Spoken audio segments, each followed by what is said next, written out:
करीब 500 साल बाद अयोध्या के राम मंदिर में रामनवमी मनाई गई, जबकि इस पावन अवसर पर रामलला का सूर्य तिलक भी हुआ।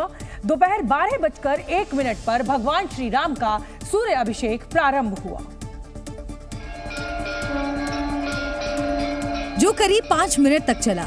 रामलला के मस्तक पर जब सूर्य की किरणें पड़ी तो ये भक्त भाव विभोर हो गए। पूरा दृश्य अलौकिक और दिव्य दिखा। करीब 5 मिनट तक रामलला के मस्तक पर सूर्य की किरणें बनी रहीं, तो पूरा मंदिर परिसर घंटे, घड़ियालों, शंख की ध्वनि और जय श्री राम के नारों से गूंजता रहा। एक तरफ रामलला का सूर्य अभिषेक होता रहा और दूसरी तरफ पुजारी उनकी आरती उतारते रहे। श्री राम जन्म से सूर्यवंशी थे और उनके कुल देवता सूर्य देव हैं। मान्यता है कि चैत्र माह के शुक्ल पक्ष की नवमी तिथि को दोपहर 12 बजे श्री राम का जन्म हुआ था। उस समय सूर्य अपने पूर्ण प्रभाव में थे,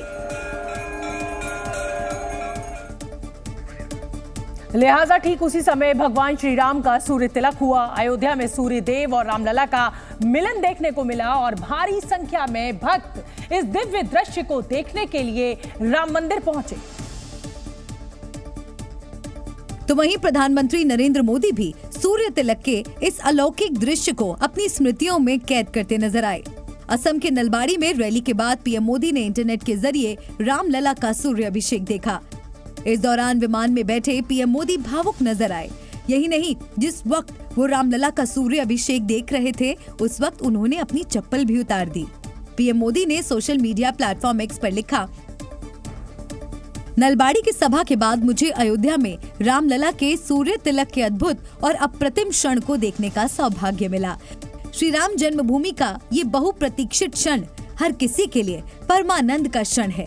ये सूर्य तिलक विकसित भारत के हर संकल्प को अपनी दिव्य ऊर्जा से इसी तरह प्रकाशित करेगा। वहीं इससे पहले नलबाड़ी में अपनी रैली की शुरुआत भी पीएम मोदी ने जय श्री राम के नारे के साथ की।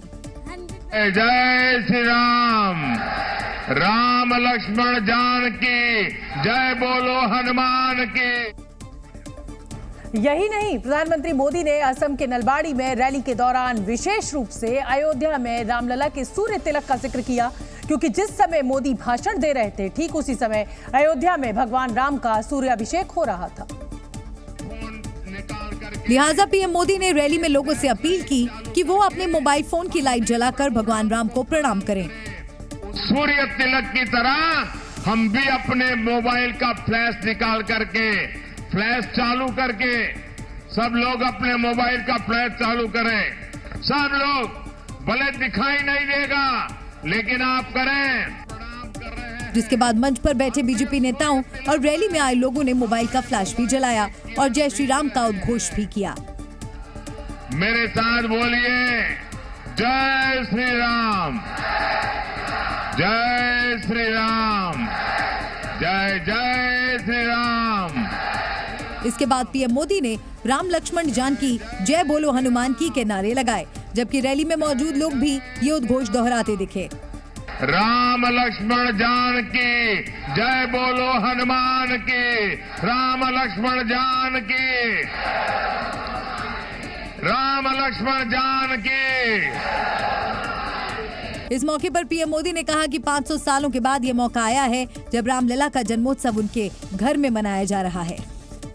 प्रभु राम का बर्थडे 500 साल के बाद आया है, जब वो अपने निज घर में बर्थडे मनाने का सौभाग्य मिला है। वहीं रामलला के सूर्य अभिषेक को देखने के लिए अयोध्या में भक्तों का हुजूम उमड़ पड़ा। देश विदेश से हजारों की संख्या में राम भक्त अपने आराध्य के दर्शन के लिए रामनगरी पहुंचे, जहां लगातार मंगल गीत, भजन, कीर्तन और जय घोष चल रहा था। लोग रामधुन में मगन नजर आ रहे थे। मंत्रोच्चार के साथ पूरा माहौल राममय हो गया था। तो वहीं रामलला के दर्शन पाकर हर कोई भाव विभोर नजर आया। मैं कैलिफोर्निया अमेरिका से आई हूँ, तो आज के दिन, ये रामनवमी के दिन, ये सब देख के बहुत ही अच्छा लग रहा है। और दर्शन भी, और जो सूर्य किरण हुआ 12 बजे, वो बहुत ही अच्छा लगा। गर्भगृह में चल रही पूजा के बीच राम भक्त कतार में खड़े हाथ जोड़े अपने आराध्य को नमन करते दिखे। और जब मंदिर से बाहर निकले तो चेहरे पर खुशी के भाव थे। रामनवमी थी भगवान की, और जो भगवान के सूर्य पे वो जो दिखाई दिया उसका जो आकर्षण था इतना अच्छा था कि दिल बाग बाग हो गया। तो वहीं इस खास मौके पर भगवान श्री राम का मंदिर रोशनी से जगमग कर रहा था। मंदिर को सुंदर फूलों से सजाया गया था। इसकी भव्यता और सुंदरता देखते ही बन रही थी। और अब आपको बताते हैं कि सूर्य तिलक की क्या अहमियत होती है और कैसे सूर्य की किरणें 5 मिनट तक गर्भगृह में विराजमान रामलला के मस्तक को सुशोभित करती रहीं। तो आपको बता दें कि सूर्य तिलक 6 चरणों में संपन्न हुआ। सबसे पहले मंदिर के पहले हिस्से या कहें तीसरे तल पर लगे दर्पण पर सूर्य की रोशनी गिरी। फिर यहां से परावर्तित होकर यानी रिफ्लेक्ट होकर पीतल के पाइप में रोशनी ने प्रवेश किया। फिर दूसरे चरण में पीतल की पाइप में लगे दूसरे दर्पण से सीधे रोशनी टकराकर 90 डिग्री में बदल गई, जिसके बाद पीतल के पाइप में सूर्य की किरणें 3 अलग अलग लेंस से आगे बढ़ी। सूर्य तिलक के चौथे चरण में किरणें 3 लेंस से गुजरने के बाद सीधे गर्भगृह के बीच में लगे दर्पण से टकराई, जहां से किरणें एक बार फिर 90 डिग्री के कोण में मुड़कर सीधी यानी क्षैतिज रेखा में आ गई, जबकि आखिरी चरण में किरणें सीधे रामलला के मस्तक पर पड़ी और उनका सूर्य तिलक किया। अयोध्या में रामनवमी पर पूरे दिन गहमा गहमी बनी रही। भक्त अपने आराध्य की भक्ति में डूबे दिखे, तो वहीं रामलला के सूर्य तिलक से पहले उनकी विशेष पूजा अर्चना भी की गई, जिसके लिए पंडितों ने सबसे पहले भगवान श्री राम को तैयार किया। रामनवमी के शुभ अवसर पर सुबह सुबह रामलला को दूध से स्नान कराया गया। इसके बाद रामलला को मुकुट, कुंडल, हार, तिलक, बाजूबंद, हाथों के कपड़े पहनाए गए। रामलला को सर से लेकर पैर के अंगूठे तक सोने और हीरे पन्ने के आभूषण से सजाया गया। उनके माथे पर चंदन का लेप किया गया, जिसमें माणिक्य को पीसकर मिलाया गया, ताकि रोशनी में प्रभु का मस्तक दमकता रहे। इसके बाद रामलला को स्वर्ण आभूषण और रत्न जड़ित पोशाक पहनाई गई। उनकी रत्न जड़ित पोशाक पीली और गुलाबी रंग की थी, जबकि वस्त्रों पर स्वर्ण धागों से सिलाई कढ़ाई की गई थी।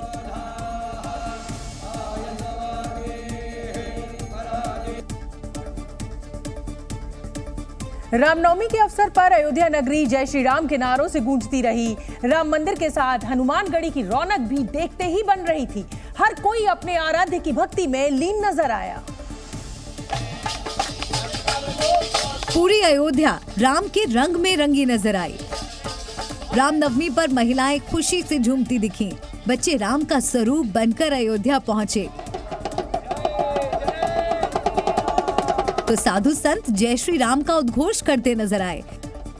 राम जन्मभूमि तीर्थ क्षेत्र के प्रवेश द्वार को फूलों से सजाया गया था। आप देखिए यहाँ पर जो भक्त हैं वो यहाँ पर पहुँच रहे हैं। पहले ये सात सज्जा की तस्वीरें आपको दिखा रहे हैं। देखिए ये फूलों से सजा हुआ और ये मुख्य द्वार है। यहाँ से जो भक्त हैं उनको प्रवेश दिया जा रहा है।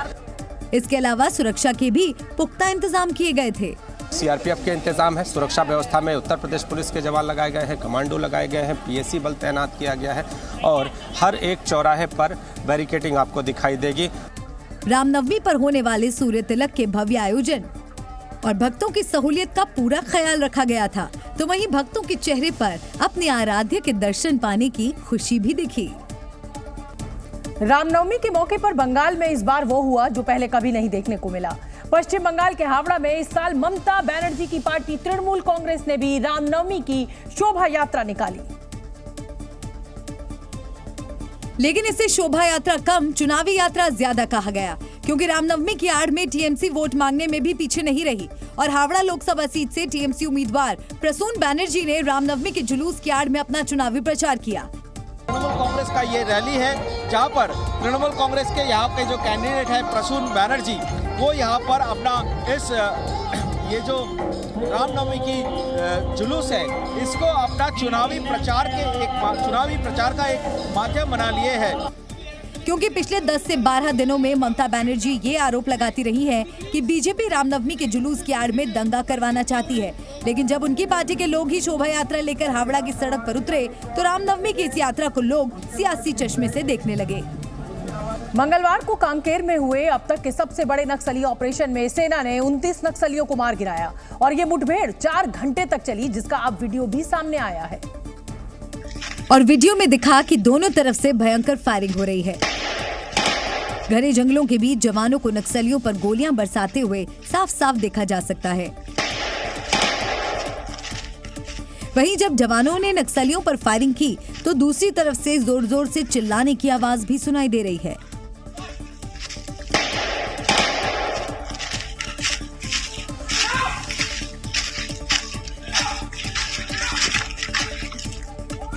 वीडियो में गोलीबारी के बाद डीआरजी और बीएसएफ के जवान पूरी सतर्कता के साथ नक्सलियों की तरफ आगे बढ़ते दिखाई दिए।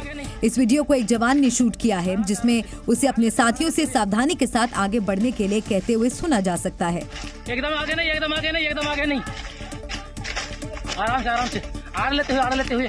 जवान बार बार अपील कर रहा है कि पीछे से कोई भी गोली ना चलाए और अपना बचाव करते हुए ही नक्सलियों पर हमला करे। पीछे से कोई फायर नहीं करेगा भाई, पीछे वाले तो करना ही मत फायर भाई। और चलिए अब आपको एनिमेशन ग्राफिक्स के जरिए समझाते हैं कि डीआरजी और बीएसएफ जवानों ने इस पूरे ऑपरेशन को कैसे अंजाम दिया।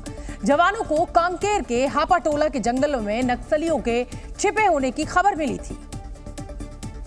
जवानों को कांकेर के हापाटोला के जंगल में नक्सलियों के छिपे होने की खबर मिली थी, जिसके बाद बीएसएफ और डीआरजी के जवान पूरी तैयारी के साथ नक्सलियों के करीब पहुंचे और उन्हें चारों तरफ से घेर लिया। बताया गया कि नक्सली दोपहर का लंच करने के बाद एक बैठक करने की तैयारी में थे, लेकिन तभी जवानों ने उन पर ताबड़तोड़ गोलियां बरसाईं और इतनी बुरी तरह हमला किया कि नक्सली संभल नहीं पाए।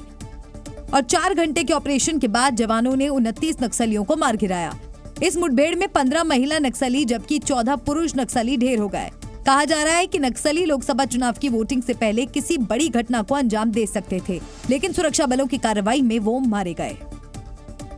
ऑपरेशन खत्म करने के बाद जवानों ने जब जंगल में सर्च ऑपरेशन चलाया तो वहां शवों का अंबार मिला, जिसके बाद जवान नक्सलियों के शवों को जंगल से उठाकर पोस्टमार्टम के लिए लेकर गए और शवों का पोस्टमार्टम कराया। इस मुठभेड़ में 2 टॉप नक्सली कमांडर शंकर राव और ललिता भी मारे गए, जिन पर 25-25 लाख रुपए का इनाम था। क्योंकि मारे गए नक्सलियों की अभी तक शिनाख्त नहीं हो पाई, इसीलिए मारे गए नक्सलियों की तस्वीरें भी जारी की गई हैं। दावा किया जा रहा है कि जंगल से बरामद डेड बॉडी में कोई शव दूसरे इनामी नक्सली का भी हो सकता है। डेड बॉडी रिकॉर्ड की गई थी, उसका शिनाख्ती की कार्रवाई जारी है। इसमें प्राथमिक तौर पर 2 बड़ी जो माओवादी कैडर का जो शिनाख्ती अभी सामने आ रहा है। मुठभेड़ के बाद जंगल से भारी मात्रा में हथियार भी बरामद हुए हैं, जिसमें एक AK-47, एक SLR राइफल, 2 इंसास राइफल, एक कार्बाइन राइफल मिली है। इसके अलावा काफी बड़ी संख्या में 315, 312 बोर के हथियार और 2 9mm पिस्टल भी बरामद हुई हैं। छत्तीसगढ़ के इतिहास में ये पहला नक्सल ऑपरेशन है जिसमें एक साथ 29 नक्सली मारे गए हैं। इस ऑपरेशन को अंजाम देने में बीएसएफ और डीआरजी जवानों के अलावा छत्तीसगढ़ पुलिस के बहादुर जवान भी शामिल रहे, वो भी ऐसे जवान जिन्हें एनकाउंटर में महारत हासिल है। इन्हीं में से एक नाम लक्ष्मण केवट है। लक्ष्मण केवट छत्तीसगढ़ पुलिस के एनकाउंटर स्पेशलिस्ट हैं। लक्ष्मण केवट छत्तीसगढ़ पुलिस में टीआई हैं और अब तक 42 नक्सलियों को ढेर कर चुके हैं। उनकी बहादुरी का अंदाजा आप इसी बात से लगा सकते हैं कि लक्ष्मण केवट प्रदेश के इकलौते ऐसे अफसर हैं जिन्हें सबसे ज्यादा 6 बार राष्ट्रपति वीरता पुरस्कार से सम्मानित किया जा चुका है। और इसीलिए जब उन्होंने एक बार फिर अपनी बहादुरी दिखाई तो छत्तीसगढ़ के मुख्यमंत्री विष्णुदेव साय उनकी तारीफ करते नहीं थके। उप मुख्यमंत्री विजय शर्मा ने तो उन्हें फोन भी लगा दिया और पूरे ऑपरेशन की उनसे जानकारी ली। आपके जवानों के भुजाओं की ताकत से सब संभव हो सका है। ताल बेटला मुझे याद आया कल, 20 अप्रैल का महीना था 2010 का, 76 जवान शहीद हुए थे उसमें, वो दिन याद आ गया। बधाइयाँ, हृदय से बधाइयाँ आपको, हृदय से बधाइयाँ। मैं जिंदगी भर खड़े रहूंगा आपके लिए, कोई भी विषय हो मेरे लायक जरूर बताएं। बहुत बहुत। हालांकि कांकेर में हुए नक्सली ऑपरेशन को लेकर आज दिन भर सियासत भी हुई। छत्तीसगढ़ के पूर्व मुख्यमंत्री भूपेश बघेल ने तो नक्सली ऑपरेशन को फर्जी ही करार दे दिया और आरोप लगाया कि बीजेपी के शासनकाल में नक्सलियों का फर्जी एनकाउंटर होता है। भूपेश बघेल का बयान सामने आया तो बीजेपी ने पलटवार करने में देर नहीं लगाई। खुद छत्तीसगढ़ के मुख्यमंत्री विष्णुदेव साय ने भूपेश बघेल को जवाब दिया और कहा कि हर एक चीज का सबूत मांगना ठीक बात नहीं है। सर्जिकल स्ट्राइक, एयर स्ट्राइक को भी उन्होंने मतलब काल्पनिक कहा। और ये तो उनके यहाँ की बात है, छत्तीसगढ़ की बात है। अगर यहीं कहीं यहाँ किसी भी तरह से अगर ये फर्जी है तो उसको प्रमाणित करें। विवाद बढ़ा तो पूर्व सीएम भूपेश बघेल बैकफुट पर आ गए और वो जवानों के शौर्य की तारीफ करते दिखे। मैं तो जवानों को बहुत बधाई दूंगा और बहुत बहादुरी से लड़े और बड़ी सफलता हासिल की है। वहीं केंद्रीय गृह मंत्री अमित शाह ने भी नक्सल ऑपरेशन में शामिल रहे जवानों की तारीफ की। उन्होंने कहा कि नक्सलवाद खत्म होने तक ऑपरेशंस जारी रहेंगे। अमित शाह ने नक्सलियों को 2 टूक चेतावनी दी कि वो मुख्य धारा में लौट आएं, नहीं तो किसी को बख्शा नहीं जाएगा। मुझे पूरा विश्वास है कि कॉम्बिनेशन आगे भी चालू रहेगा और बहुत कम समय के अंदर मोदी जी के नेतृत्व में हम देश से नक्सलवाद को उखाड़ फेंकेंगे। अमित शाह ने सरकार की उपलब्धियां गिनाई और बताया कि छत्तीसगढ़ में सरकार बनने के बाद 3 महीने में 80 से ज्यादा नक्सली ढेर हुए हैं, 125 से ज्यादा नक्सली गिरफ्तार किए गए हैं और 150 से ज्यादा नक्सलियों ने सरेंडर किया है। गृह मंत्री ने कहा कि ऑपरेशन नक्सलियों के पूरी तरह सफाया हो जाने तक चलता रहेगा। 7 साल बाद एक बार फिर कांग्रेस नेता राहुल गांधी और समाजवादी पार्टी के अध्यक्ष अखिलेश यादव एक मंच पर नजर आए। उत्तर प्रदेश के गाजियाबाद में दोनों नेताओं ने एक साथ मीडिया को संबोधित भी किया, जिसमें दोनों ने बीजेपी और केंद्र सरकार पर जमकर हमला बोला। मीडिया के सवालों का जवाब देते हुए राहुल गांधी ने दावा किया कि इस बार बीजेपी 150 सीटों पर सिमट जाएगी। बीजेपी को मुझे लग रहा था 15-20 दिन पहले कि 180 से 180 तक जाएंगे, अब मुझे लग रहा है 150 तक जाएंगे। इस दौरान अमेठी लोकसभा सीट से चुनाव लड़ने पर भी राहुल गांधी ने अपनी चुप्पी तोड़ी। उन्होंने कहा कि इसका फैसला पार्टी करेगी।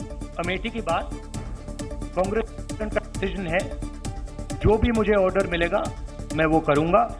सीईसी मीटिंग हमारी पार्टी में सीईसी मीटिंग्स में ये डिसीजन लिए जाते हैं। राहुल गांधी ने बेरोजगारी, महंगाई और किसानों का भी मुद्दा उठाया और बीजेपी को निशाने पर लिया। राहुल गांधी के बाद अब बारी थी समाजवादी पार्टी के अध्यक्ष अखिलेश यादव की। प्रेस कॉन्फ्रेंस के दौरान अखिलेश यादव ने गाजियाबाद से गाजीपुर तक एनडीए का सफाया होने का दावा किया। साथ ही अखिलेश यादव ने कहा कि सिर्फ यूपी में ही नहीं बल्कि पूरे देश में बदलाव की हवा बह रही है और इस बार एनडीए का जाना तय है। यहाँ से सफाया होगा गाजीपुर तक। जो 14 में आए थे वो 24 में चले जाएंगे और यूपी वाले स्वागत भी अच्छा करते हैं और इस बार तो ढोल नगाड़ा और सब कुछ की तैयारी है। इतना ही नहीं, अखिलेश यादव ने इलेक्टोरल बॉन्ड का मुद्दा उठाते हुए बीजेपी को भ्रष्टाचारियों की पार्टी करार दिया। इलेक्टोरल बॉन्ड ने इनका बैंड बजा दिया। भारतीय जनता पार्टी सभी भ्रष्टाचारियों का गोदाम बन गई। माना जा रहा है कि राहुल और अखिलेश यादव के एक साथ आने से यूपी में और खासकर पश्चिमी यूपी की 13 सीटों पर असर पड़ सकता है। इनमें गाजियाबाद, गौतम बुद्ध नगर, बुलंदशहर और बागपत समेत कई सीटें शामिल हैं। हालांकि इन सीटों पर कितना असर पड़ता है इसका पता 4 जून को ही चलेगा। और उत्तर प्रदेश के सहारनपुर में चुनाव प्रचार के लिए पहुंची कांग्रेस नेता प्रियंका गांधी ने बीजेपी पर आज जमकर हमला बोला। बीजेपी के इस बार 400 पार के नारे पर पलटवार करते हुए प्रियंका गांधी ने दावा किया कि इस बार बीजेपी 180 सीटें भी नहीं जीत पाएगी। अगर इस देश में आज के दिन ऐसा चुनाव हो जिसमें कोई गड़बड़ी नहीं हो, जिसमें ईवीएम में कोई गड़बड़ी नहीं है, तो मैं दावे के साथ कह सकती हूँ ये 180 से ज्यादा सीट नहीं ले सकते, उससे भी कम लेंगे। भारत और ब्रिटेन समेत कई देशों में लंबे समय से ये बहस होती रही है कि स्कूलों में छात्रों को धार्मिक प्रार्थना या धर्म से जुड़ी ड्रेस पहनने की छूट मिलनी चाहिए या नहीं। स्कूल में नमाज पढ़ने की मांग पर लंदन हाई कोर्ट ने आज एक अहम फैसला दिया है। लंदन हाई कोर्ट ने मुस्लिम समुदाय की एक स्कूली छात्रा की याचिका खारिज कर दी, जिसमें उसने स्कूल में नमाज पढ़ने की मांग की थी। लंदन के वेम्बली स्थित मिशेला स्कूल में पढ़ने वाली मुस्लिम छात्रा ने नमाज पर रोक के खिलाफ हाई कोर्ट में अपील की थी। उसने स्कूल प्रशासन पर अपनी धार्मिक स्वतंत्रता का हनन करने और भेदभाव करने का आरोप लगाया था। याचिका पर सुनवाई के दौरान कोर्ट ने कहा कि धर्म से जुड़े अधिकार स्कूल के नियमों से ऊपर नहीं है। कोर्ट ने यह भी कहा कि छात्रा को स्कूल में नमाज पढ़ने की इजाजत देने से बाकी छात्रों में गलत संदेश जाएगा। कोर्ट ने आगे कहा कि अगर स्कूल के नियम छात्रा या उसके माता पिता को पसंद नहीं है तो वो स्कूल छोड़ने के लिए आजाद हैं। इससे पहले लोअर कोर्ट ने भी स्कूल के पक्ष में ही फैसला सुनाते हुए छात्रा के स्कूल में नमाज पढ़ने पर रोक लगाई थी। पहले लोअर कोर्ट और अब हाई कोर्ट में याचिका खारिज होने के बाद छात्रा ने कहा कि वो उसी स्कूल में पढ़ेगी। यूएई का सबसे स्मार्ट शहर दुबई दुनिया भर के अरबपतियों की पसंद है, लेकिन इस शहर पर इस समय एक बड़ा संकट छाया हुआ है और देश में भारी बारिश के चलते यहां हाहाकार मचा हुआ है। संयुक्त अरब अमीरात के सबसे मॉडर्न शहर दुबई की हालत मौसम ने कुछ ऐसी कर दी है। यहाँ हर तरफ सिर्फ पानी ही पानी नजर आ रहा है।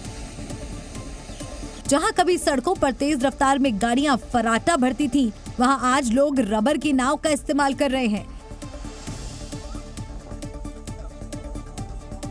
दुबई ऐसा शहर है जहाँ सालों साल बारिश नहीं होती, जहाँ दुनिया की सबसे ऊंची इमारत बुर्ज खलीफा है, लेकिन मंगलवार को यहाँ इतनी बारिश हुई कि बुर्ज खलीफा के आसपास बाढ़ जैसे हालात हो गए।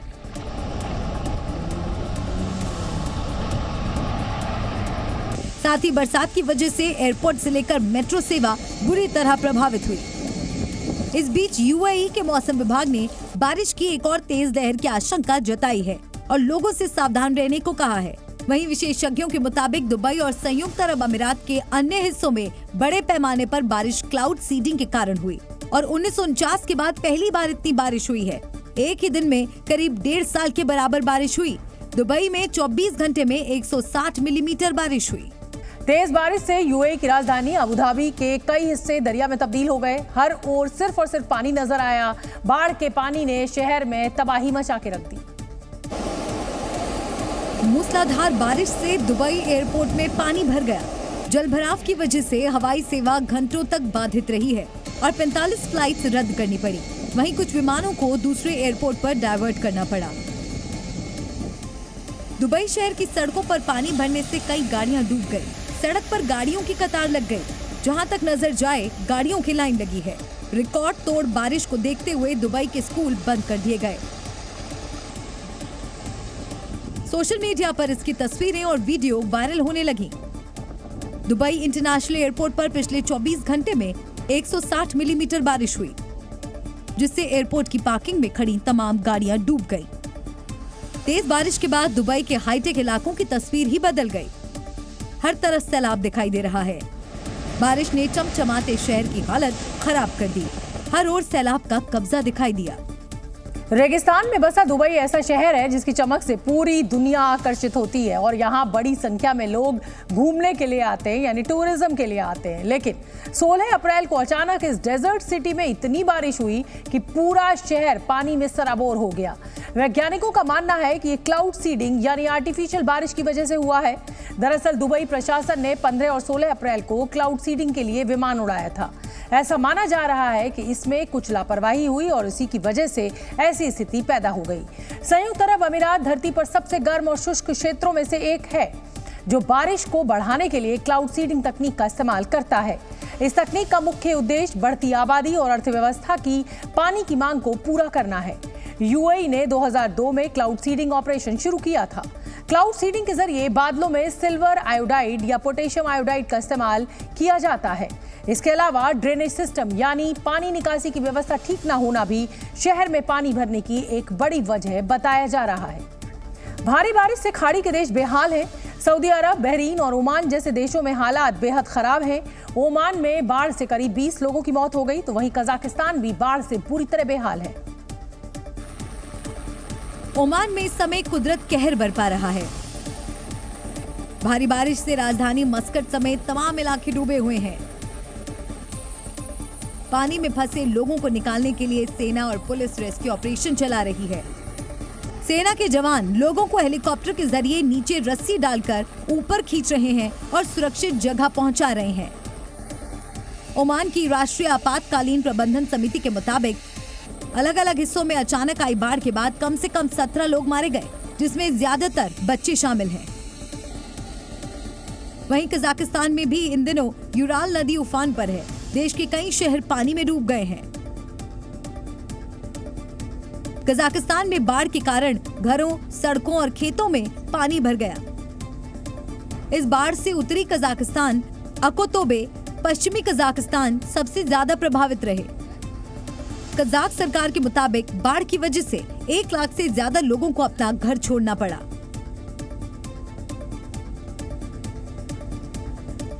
इधर पाकिस्तान भी बाढ़ से बेहाल है और भारी बारिश से आई बाढ़ में अभी तक 50 से ज्यादा लोगों की मौत हो चुकी है। साथ ही यहां बड़े पैमाने पर संपत्ति का भी नुकसान हुआ है। पाकिस्तान के कई इलाकों में भारी बारिश से आई बाढ़ ने जमकर तबाही मचाई। सबसे बुरा हाल अफगानिस्तान से सटे खैबर पख्तूनख्वा इलाके का रहा, जहां अचानक आई बाढ़ ने सब कुछ तबाह कर दिया।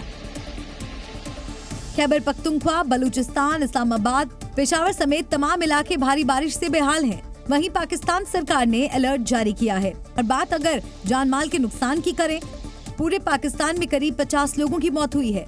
पंजाब प्रांत में 20 से ज्यादा की मौत हुई है। वहीं खैबर पख्तूनख्वा का हाल सबसे बुरा है। यहाँ भी बाढ़, बारिश और बिजली गिरने से 20 से ज्यादा की मौत हुई। बलूचिस्तान में भी बिजली गिरने से 7 लोगों की मौत हुई। पाकिस्तान में बाढ़ के हालात को देखते हुए सरकार ने आपातकाल घोषित कर दिया है। दिल्ली में आम आदमी पार्टी ने लोकसभा चुनाव में प्रचार के लिए एक नई वेबसाइट लॉन्च की है। आम आदमी पार्टी की सरकार दिल्ली में किए गए कामों और शासन की तुलना राम राज्य से कर रही है, जिन्हें जनता तक पहुंचाने के लिए रामनवमी के मौके पर पार्टी के नेताओं ने एक वेबसाइट की शुरुआत की, जिसका नाम है आपकारामराज्य.com। पार्टी के नेताओं ने बताया कि वेबसाइट लॉन्च करने का मकसद मुख्यमंत्री अरविंद केजरीवाल के नेतृत्व में दिल्ली सरकार की ओर से किए गए कामों को दिखाना है।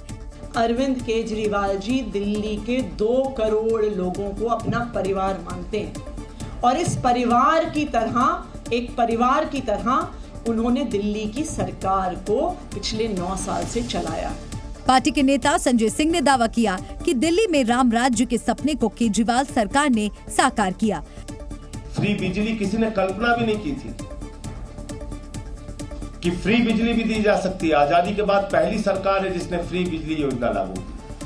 पार्टी के नेताओं ने कहा कि दिल्ली में केजरीवाल सरकार और पंजाब में भगवंत मान की सरकार ने ऐसा काम करके दिखाया जिसकी तारीफ दुनिया भर के देश कर रहे हैं। और यही वजह है कि इस वेबसाइट को राम राज्य की थीम पर तैयार किया गया है, ताकि दिल्ली और पंजाब सरकार की ओर से किए गए कामों को देश भर के लोगों तक पहुंचाया जा सके, बताया जा सके। हालांकि इस दौरान आम आदमी पार्टी के नेता बीजेपी पर हमला करने से नहीं चूके। दिल्ली की मंत्री आतिशी ने कहा कि जिस तरह से भगवान राम को राम राज्य स्थापित करने के लिए संघर्ष करना पड़ा था, उसी तरह अरविंद केजरीवाल को भी संघर्ष करना पड़ रहा है। अरविंद केजरीवाल जी को भी अपने वचन पूरे करने के लिए बहुत संघर्ष का सामना करना पड़ा है, चाहे वो केंद्र सरकार के, दिल्ली की चुनी हुई सरकार के काम रोकने के प्रयास हो। आम आदमी पार्टी के नेताओं ने कहा कि चाहे लाख मुश्किलें आए, लेकिन दिल्ली और पंजाब की सरकार राम राज्य के सपने को जमीन पर साकार करने के लिए प्रतिबद्ध है। आगे बढ़ेंगे। आमतौर पर जब हम किसी व्यक्ति से नाराज होते हैं तो गुस्से में कह देते हैं कि भाई तुम उल्टा क्यों चल रहे हो, लेकिन क्या आप जानते हैं कि असल में उल्टा चलना सेहत के लिए बेहद फायदेमंद साबित हो सकता है। एक्सपर्ट्स कहते हैं कि उल्टा चलने से इंसान का शारीरिक और मानसिक स्वास्थ्य बेहतर होता है। उल्टा चलने से व्यक्ति के पैर की हैमस्ट्रिंग मसल्स मजबूत होती हैं, जिससे घुटनों का दर्द कम हो जाता है। रोज 10 से 15 मिनट उल्टा चलने से आर्थराइटिस के मरीजों को बहुत फायदा हो सकता है। साथ ही पीठ की मांसपेशियां भी मजबूत होती हैं और उनकी फ्लेक्सिबिलिटी बढ़ जाती है, जिससे पीठ दर्द से भी राहत मिलती है। उल्टा चलने से घुटनों की बजाय पंजे, एड़ियों और टखनों पर दबाव ज्यादा पड़ता है, जिससे वहां की मसल्स मजबूत होती हैं। एड़ियां और पैरों के मसल्स मजबूत होने से इंसान का बैलेंस बेहतर होता है। कुछ स्टडीज से यह भी पता चला है कि उल्टा चलने से व्यक्ति की याददाश्त बढ़ती है, साथ ही लोगों की एकाग्रता और प्रॉब्लम सॉल्विंग क्षमताओं में भी बढ़ोतरी होती है। लेकिन हाँ, आप अगर उल्टे चलने की ये प्रैक्टिस करें तो ये जरूर ध्यान रखें कि आपके पीछे कोई ऑब्जेक्ट ना हो जिससे आप टकरा कर अपने को चोट मार लें। Zee News।